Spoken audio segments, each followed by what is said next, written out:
The Pout Pout Fish and the Can't Sleep Blues by Deborah Deisen. Pictures by Dan Hanna.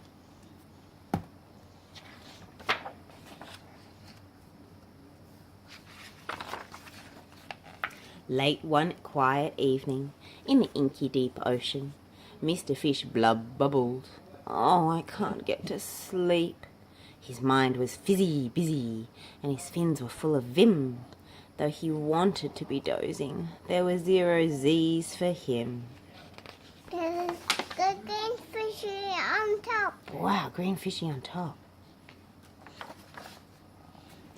I can't drop into dreamland. I can't slide into snooze. I'm wide awake, it's hard to take the can't sleep blues. A sleepy voice spoke softly. "Need some tips?" inquired Miss Clam. "Just watch and see, and soon you'll be as drowsy as I am." Smooth your seaweed bedding, then imagine fluffy sheep. Count them 1 to 20, and then presto, fall asleep. Mr. Fish took the advice, but he couldn't catch a snooze. "Miss Clam, I need some more help," Miss Clam replied. Zzz. This one, the crabby. Wow, a crabby. With his claws? A crabby with his claws? Claws on the crabby. Then a sleepy voice spoke softly. Oh, a snake. A snake sleeping, a sea snake. Then a sleepy voice spoke softly. "There's an even better fix. You will love," said Mr. Crab, "all my get-to-sleep quick tricks. Just put on purple PJs and 5 or 6 orange socks, then soothe your busy thinking on a pillow made of rocks." Mr. Fish took the advice, but he couldn't catch a snooze. "Mr. Crab, what now?" Mr. Crab replied. Oh, wow.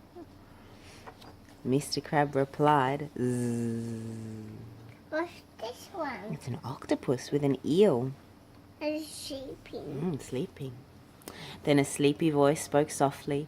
"Here is what I would suggest." This one is a fish apple. Yeah, a fish brushing its hair. "Here is what I would suggest. Guaranteed," said Mr. Eel, "to yield a pleasant night's rest." And a dinosaur. Oh, a dinosaur. Oh, wow, it's the eel. He does look a bit like a dinosaur, doesn't he? First ripple to the left. Eel. An eel, that's right. First ripple to the left, then ripple to the right. The fish is going this one. Yeah, the fishy's gone in there. Next swirl in a circle. Swoosh, swoosh, nighty-night. Mr. Fish took the advice, but he couldn't catch a snooze. "Mr. Eel, what's the deal?"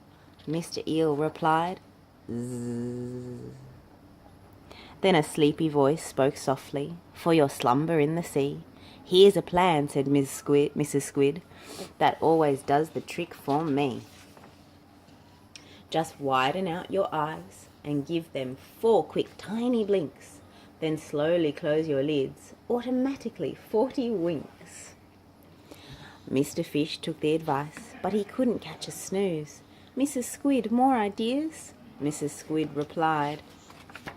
Zzz. Then Mr. Fish heard nothing, just a symphony of snore.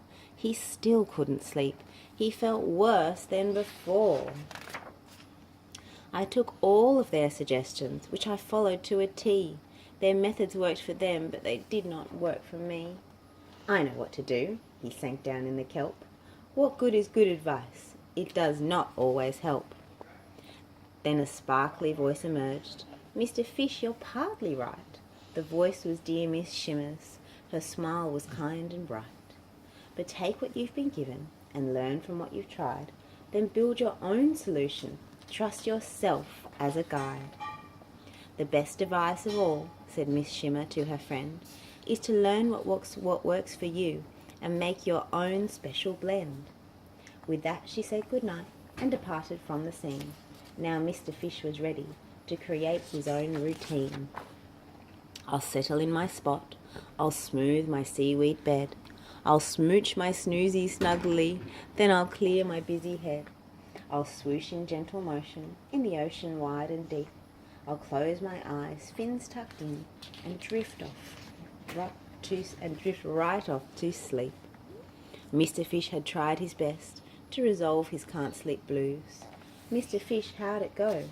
Mr. Fish replied, "Zzz." Yay!